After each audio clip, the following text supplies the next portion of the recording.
네, 부산 해운대 의뢰 김미애입니다. 먼저 이태원 헬로윈 사고에 대해서 정부 당국, 정치인 누구도 국민의 생명, 신체 보호 의무를 저버린 데 대해서 자유로울 수 없다고 생각합니다. 특히 저는 국회의원으로서 국민의 생명과 신체를 보호하기 위한 입법, 정책 활동에 미진했던 점에 대해서 깊이 사과드립니다.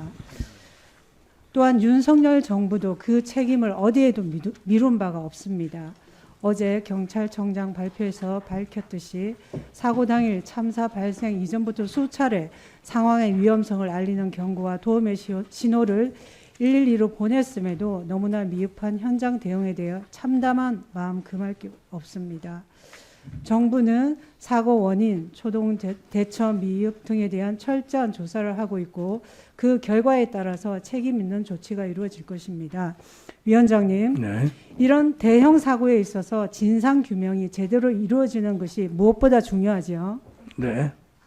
특히 우리는 지난날 여러 중대 사고를 겪고도 진상 규명하느라 오랜 시간을 애썼음에도 여전히 논란이 지속되는 경우가 있어서 특히 그러합니다. 네.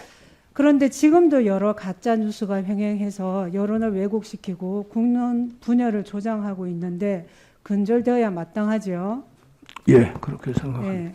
대표적으로 용산 대통령실 이전 이후 경호 인력이 쏠리면서 투입된 경찰 인원이 적어졌다는 그런 가짜 뉴스가 있습니다. 진실은 대통령실 경호는 과거 청와대 시절과 마찬가지로 용산 경찰서와 무관한 경호 전문 경찰 부대에서 담당하고 있습니다. 이거 알고 계십니까? 예, 그럴 것이라고 생각합니다. 이태원에 헬로윈 축제를 즐기러 갔던, 일을 하러 갔던 상관없이 그 장소에 간 누구도 잘못이 없습니다. 누구라도 안전한 사회라는 신뢰가 있었고 그 신뢰에 부응하지 못한 책임은 마땅히 부담해야 합니다.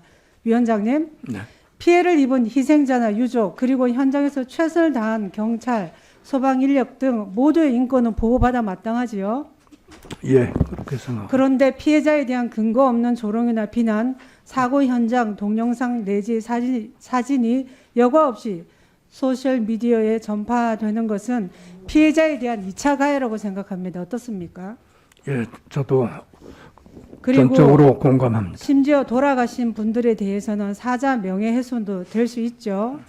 예, 그렇게 생각합니다. 그래서 이런 점을 특별히 유념하셔서 인권위가 역할을 다해 주시기를 당부드립니다. 예, 잘 알겠습니다.